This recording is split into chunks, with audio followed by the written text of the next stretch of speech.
Hello, everyone. This is Teresa, homeless addict in recovery here in Fayetteville, Arkansas. So, I have been trying to tell a little bit of my story, but it takes a long time, or it has been taking a long time. So, I'm going to try to cut right to the quick of it.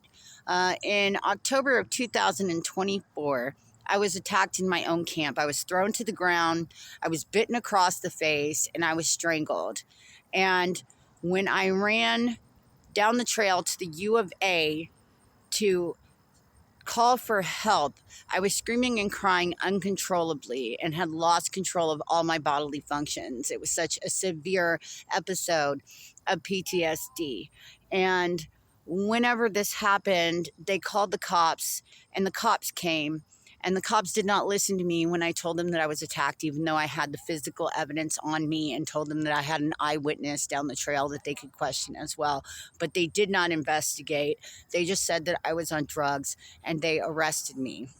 And so, because I was out of my mind with PTSD, it further traumatized me when they put me into booking, and I really don't have much memory of what happened afterwards. I'm told I was arrested the next day. I don't remember. I don't remember the in between either. And then they arrested me a third time after that, and I think it was in the same day. And I remember bits and pieces of it, but not very much. I do know I was scared, and because I was scared, I fought back. Um, and I was charged with a second degree battery on a police officer. And I pled guilty to a felony because I was still not myself when they took me into jail, and they put me in isolation for 3 months.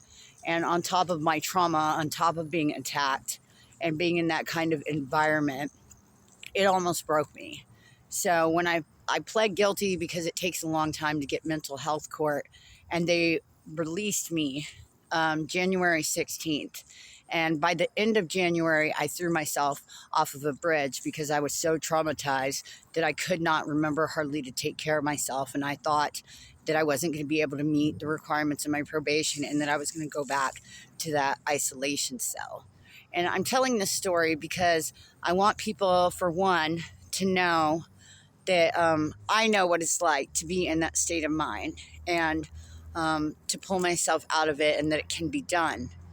But I also want people to know that things like that do happen to people, things that unfair. And it's not so much about me, it's the fact that it's still happening to a lot of people that I know and care about, and people who don't have a voice in society. And so I'm trying to bring awareness to those things, because that is part of my intention in creating this channel, is to share some of my experiences.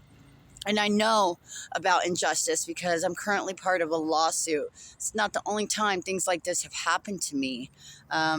And I've been waiting on a settlement for a couple of years, and that is from a psychiatric unit where I was physically and emotionally abused while under the care of someone who was supposed to help me with my mental health. Um, and so I know that there are a lot of systems out there that are supposed to be in place to help and to protect. And it's not always happening. And if you are not aware of these things, I just want you, I want people to think about it, because I didn't think about it until I went through this experience. I didn't know. So I am telling that story, and I hope there are people out there listening, and that it brings a little bit of awareness.